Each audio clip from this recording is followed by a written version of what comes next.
गांव में तो सब जगह अकाल की परिस्थिति हो गई है। लगता नहीं कि अब इस गांव में ज्यादा दिन रुकना उचित होगा। काम के लिए बाहर गांव तो जाना ही पड़ेगा। भूषण काम की तलाश में दूसरे गांव की ओर निकल पड़ता है। चलते चलते वह विजयपुर गांव में आ जाता है। वहां उसका रहने का कोई ठिकाना नहीं था और उसके पास कोई काम भी नहीं था।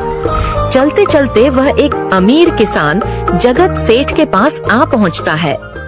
सेठ जी, मैं भूषण दूसरे गांव से आया हूँ। हमारे गांव में अकाल की परिस्थिति हो गई है। लोगों के खेत सूखे पड़े हैं। गांव में बूंद बूंद पानी के लिए लोग तरस रहे हैं। अगर मुझे आपके पास कुछ काम मिल जाएगा तो बहुत कृपा होगी बड़े भाई। अरे रे, लगता है तुम्हारी हालत बहुत खस्ता हो गई है। ठीक है, वैसे मेरे पास एक काम तो है, पर लगता नहीं कि तुम वो कर पाओगे। सेठ जी, आप चिंता ना करें। मुझे आप कोई भी काम दे सकते हैं। मैं वो काम पूरी मेहनत और ईमानदारी से करूँगा। अच्छा ठीक है भूषण, तो कान खोल कर सुन लो। मेरे पास 50 गायें और 50 भैंसे हैं। तुम्हें हर रोज इन जानवरों का गोबर निकालना होगा और रोज सुबह शाम उन्हें चारा पानी देना होगा। महीने के आखिर में तुम्हें इस काम के लिए 200 रुपए मिलेंगे। और हाँ, 2 वक्त का खाना भी हमारी तरफ से मुफ्त दिया जाएगा। बोलो, क्या तुम ये काम कर पाओगे? अरे बाप रे, 50 गाय और भैंसों को संभालना आसान काम नहीं है। पर अब मैं कुछ कर भी तो नहीं सकता और ऊपर से सेठ जी 2 वक्त का खाना भी दे रहे हैं। ठीक है सेठ जी, मैं ये काम कर लूंगा, पर एक विनती है। हाँ बोलो भूषण, क्या बात है? सेठ जी, अगर आपको समस्या ना हो तो क्या मैं आपके गायों के साथ गौशाला में रह सकता हूँ? सेठ जी, मैं इस गांव में नया हूँ। मेरा रहने का कोई ठिकाना नहीं है। जग्गा सेठ थोड़ी देर तक सोचता है और भूषण को ऊपर से नीचे तक देखने के बाद उससे कहता है, ठीक है भूषण, तुम गौशाला में रह सकते हो। जी धन्यवाद सेठ जी। तब से भूषण गौशाला में रहकर अपना काम करने लगता है। वह रोज जल्दी उठकर गाय और भैंसों का गोबर निकालता, उन्हें चारा डालता और समय पर पानी भी पिलाता था। हर रोज भूषण अपना काम ईमानदारी और पूरी मेहनत से करता था। जगत सेठ को भी भूषण का काम बहुत पसंद आने लगा, क्योंकि वह अपना काम सफाई से करता था। एक दिन जगत सेठ भूषण को बुलाकर उससे बोलता है, भूषण, मुझे तुम्हारा काम बहुत पसंद आया है। तुम गाय और भैंसों का अच्छा ख्याल रख रहे हो, इसलिए दूध की गुणवत्ता भी बढ़ गई है और गायें पहले से ज्यादा दूध भी दे रही हैं। इसलिए मैं आज से तुम्हारी तनख्वाह बढ़ाकर पूरे 400 रुपए कर रहा हूँ। आपका बहुत बहुत धन्यवाद सेठ जी। कुछ दिन ऐसे ही बीतने लगते हैं। भूषण जगत सेठ के पास बहुत मेहनत और ईमानदारी से काम करता है। धीरे धीरे भूषण के पास अच्छा खासा रुपया जमा हो जाता है, जिससे वह अपने लिए छोटा सा रहने लायक एक कुटिया बनवा लेता है। उस गौशाला में सोकर तो नाक से गोबर की गंध अभी भी नहीं जा रही। अब आखिरकार मुझे अपने घर में चैन से सोने को तो मिलेगा। तब से भूषण जगत सेठ के पास गौशाला में काम करने आता और 2 वक्त का खाना खाकर अपने घर सोने के लिए चला जाता था। कई साल ऐसे ही बीत जाते हैं। भूषण की मेहनत के कारण उसके पास अच्छा खासा रुपया जमा हो जाता है। एक दिन भूषण जगत सेठ से बोलता है, सेठ जी, आजकल गांव में चोरी की समस्या बहुत बढ़ गई है और मेरे पास कुछ रुपए भी जमा हैं जो मैंने अपने घर में रखे हुए हैं, पर मुझे उन पैसों की चोरी की चिंता हो रही है। आपको तो पता है कि मैं दिन भर आपके पास ही काम करता हूँ और सिर्फ रात में ही घर सोने जाता हूँ, इसलिए मुझे रोज उन पैसों की चोरी की चिंता सताती है। हाँ भूषण, तुम बात तो बिल्कुल सही कह रहे हो।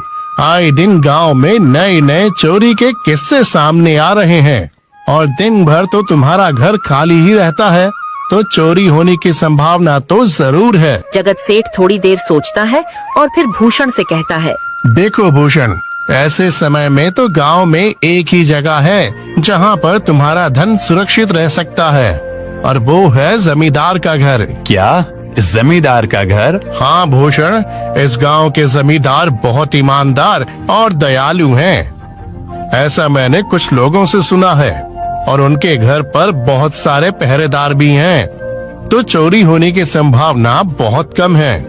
तुम अपने पैसे उनके पास रख सकते हो। अच्छा, ऐसा है क्या सेठ जी? ठीक है, फिर आज ही मैं जमींदार जी से मिलकर बात करता हूँ और उन्हें अपनी समस्या बताता हूँ। उस दिन भूषण जमींदार जी के घर उनसे बात करने जाता है। तुम रुको, कहाँ अंदर आए जा रहे हो? वहीं रुक जाओ। जी, मुझे जमींदार जी से मिलना है। मुझे उनसे कुछ काम है। क्या काम है तुमको उनसे?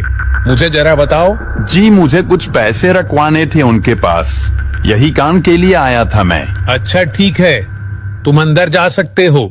नमस्ते जमींदार जी, मैं भूषण जगत सेठ के यहाँ काम करता हूँ। कुछ साल पहले ही मैं दूसरे गांव से यहाँ आया हूँ। अच्छा भूषण, बोलो तुम्हारा क्या काम है मेरे पास? जमींदार जी, मैं सालों से जगत सेठ के पास काम कर रहा हूँ और मैंने कुछ रुपए भी जमा कर लिए हैं, पर बात यह है कि गांव में चोरी की समस्या बहुत बढ़ गई है, तो मुझे अपने रुपए घर में रखने से डर लग रहा है। अच्छा, कितने रुपए जमा किए हैं तुमने? जमींदार जी, यही कोई 5 से 6 हजार रुपए होंगे मेरे पास। वाह, ये तो बड़ी रकम है।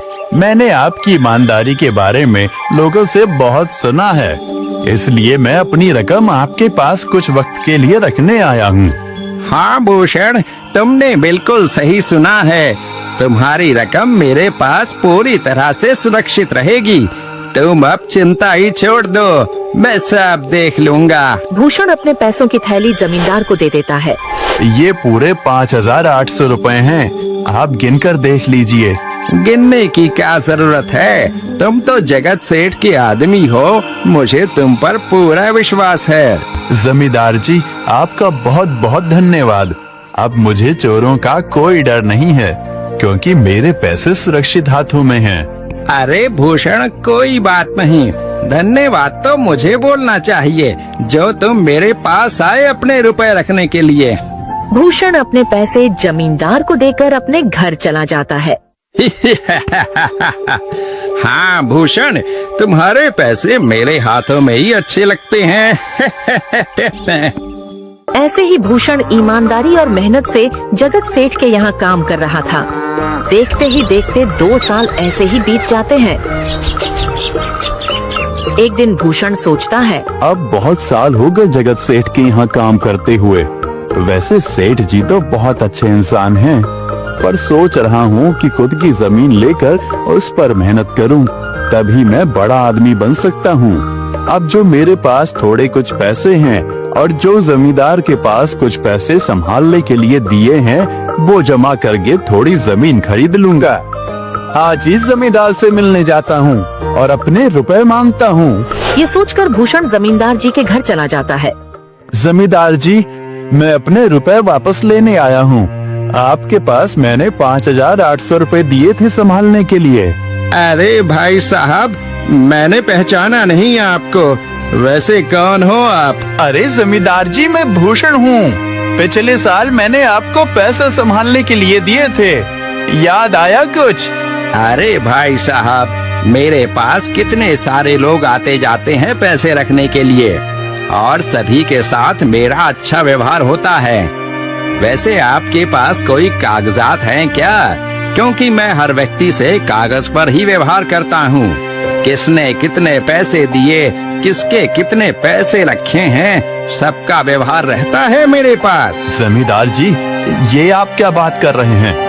आपकी ईमानदारी देखकर ही मैंने आपको पैसे दिए थे संभालने के लिए, और आप अब ऐसी बातें कर रहे हैं। कृपया करके मेरे पैसे मुझे वापस कीजिए। हाँ भूषण, मैं ईमानदारी से ही काम करता हूँ, इसलिए तो तुमसे मैं डॉक्यूमेंट्स मांग रहा हूँ। क्या तुम्हें पता नहीं, जब तुम किसी से पैसों का व्यवहार करते हो तो तुम्हें स्टाम्प पेपर पर लिख कर देना पड़ता है।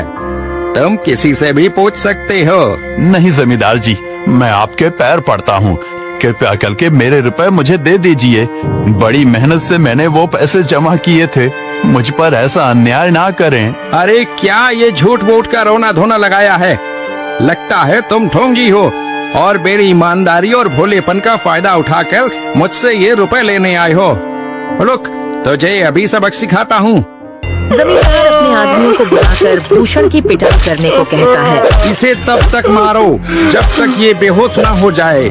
इस 2 कौड़ी के आदमी ने मेरी ईमानदारी पर सवाल उठाया है, इसे छोड़ना मत। जमींदार के आदमी भूषण को डंडे से खूब मारते हैं। फिर भूषण दुखी होकर अपने घर चला जाता है। भूषण के शरीर पर घाव के निशान स्पष्ट दिखाई दे रहे थे। 2 दिन से भूषण घाव के दर्द के कारण जगत सेठ के घर काम के लिए नहीं जा पाता है। इसलिए अगले दिन जगत सेठ भूषण के पास आ जाते हैं। वह देखते हैं कि भूषण खाट पर सो रहा है और वह बड़ा ही चिंता में नजर आ रहा है। भूषण भाई, तुम 2 दिन काम पर नहीं आए, क्या हुआ भाई? तबीयत ठीक है ना तुम्हारी? कुछ समस्या है क्या? अरे सेठ जी, आप खुद यहाँ आए हो। आप खबर भिजवाते तो मैं खुद चला आता। अरे भूषण, कोई बात नहीं, तुम्हें देखकर लगता है तुम बीमार हो। क्या हुआ है तुम्हें? जगत सेठ, क्या बताऊं, जिस जमींदार के पास पिछले साल मैंने अपने पैसे संभालने को दिए थे, वो आज मुझे पैसे वापस नहीं करना चाहता। वो बहुत लालची इंसान है, वो लोगों को ठग रहा है। और जब मैंने बाद में गिड़गिड़ाना शुरू किया तो उसने डंडे से मार मार कर मेरी पिटाई करवा दी और मुझे वहाँ से धक्के मार कर निकाल दिया। अरे बाप रे, ये तो बड़ा ही गंभीर विषय है। मैंने तो जमींदार के बारे में अच्छा ही सुना था, पर मुझे भी नहीं पता था कि वो इंसान इतना गिरा हुआ है।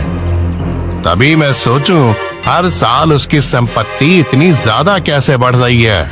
मुझे माफ कर दो भूषण, मैंने ही तुम्हें जमींदार के पास जाने को बोला था। गलती तो मेरी भी है। नहीं जगत सेठ, आप तो मेरा अच्छा ही सोच रहे थे। ये तो उस जमींदार का लालच है। अब लगता नहीं मेरे पैसे उस जमींदार से वापस मिलेंगे भी। भूषण, मेरे पास एक तरकीब है जिससे मैं तुम्हारे पैसे तुम्हें वापस दिला सकता हूँ। जगत सेठ भूषण के कान में सारी तरकीब बताता है। ठीक है सेठ जी, हे ऊपर वाले, ये तरकीब कामयाब होने दीजिए।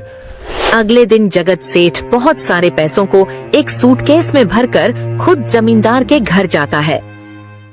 अरे जगत सेठ, आज आप खुद यहाँ? बोलो भाई, इस गरीब के घर कैसे आना हुआ? हमारा तो ये सौभाग्य है कि आप जैसे धनी आदमी के चरण हमारे घर में लगे हैं। नमस्ते जमींदार जी। अरे जमींदार जी, आप तो मुझे अब लज्जित कर रहे हैं। वैसे मैं कुछ महीनों के लिए दूसरे राज्य में व्यापार करने जा रहा हूँ। मैं ये लगभग 50,000 रुपए लाया हूँ। मुझे डर है कि कहीं ये चोरी ना हो जाए। क्या आप मेरे सारे पैसे अपने पास संभाल कर रख सकते हैं? आपके सिवाय इस गांव में और किसी पर भरोसा नहीं कर सकता। अरे जगत सेठ, ये भी कोई पूछने की बात है? मेरे पास आपके पैसे बिल्कुल सुरक्षित रहेंगे। आप निश्चित होकर व्यापार करने जा सकते हैं। इस बार तो बड़ी मछली हाथ लगी है। बार बार ऐसा मौका नहीं मिलता। भारी माल हाथ में लगने वाला है। तभी वहाँ पर भूषण आ जाता है। अरे भूषण, तुम? अच्छा हुआ तुम आ गए। मैं तुम्हारे पास ही आने वाला था। मुझे माफ करना, उस दिन तुम्हें पहचान नहीं पाया। इतने सारे लोग मेरे पास आते हैं तो जरा परेशानी होती है, पर मैं अपनी बातों का बड़ा पक्का हूँ। हाँ रुको, मैं तुम्हारे सारे पैसे अभी देता हूँ। जमींदार भूषण के सारे पैसे उसे लौटा देता है। माफ करना भूषण, मेरे आदमियों ने तुम्हारे साथ उस दिन बदतमीजी की। मैं आज ही उनको काम से निकालता हूँ। भूषण बिना कुछ बोले वहाँ से चला जाता है। अरे क्या बात है जमींदार जी, आप तो अपने बातों के बहुत पक्के हैं। तो ठीक है, मैं अपने सारे पैसे आपके पास रख सकता हूँ। जगत सेठ इतना बोल ही रहा था कि तभी वहाँ जगत सेठ का नौकर आ जाता है। मालिक, अब आपको बाहर के राज्य में जाने की कोई जरूरत नहीं है। अभी अभी व्यापारियों का संदेश आया है और उसने कहा कि वो खुद हमारे गांव आ रहे हैं। अरे ये तो बहुत बढ़िया बात हुई। अब मुझे इतनी दूर नहीं जाना पड़ेगा। सुन रहे हो जमींदार जी, व्यापारी यहाँ आ रहे हैं। अब मुझे नहीं लगता कि ये पैसे आपके पास रखने का कोई मतलब होगा। चलो, आपका बहुत बहुत धन्यवाद। आपने इतनी ईमानदारी दिखाई मुझे। हाँ, पर अगली बार जरूर आपके पास ही आऊंगा। ऐसा बोलकर जगत सेठ और उसका नौकर वहाँ से अपने पैसे लेकर चले जाते हैं। धत तेरी की, ये क्या हो गया? ये 50,000 तो चले गए और जो भूषण के 5,800 रुपए हड़प लिए थे वो भी चले गए। आपका बहुत बहुत धन्यवाद सेठ जी। अगर आज आप ना होते तो मेरी सारी जमा पूंजी वो जमींदार हड़प लेता। भूषण, कोई बात नहीं। जो व्यक्ति मेहनत और ईमानदारी से कमाता है, ऊपर वाले उसका कभी बुरा नहीं होने देते, और जो हराम की कमाई का खाता है उसका कभी अच्छा नहीं होने देते।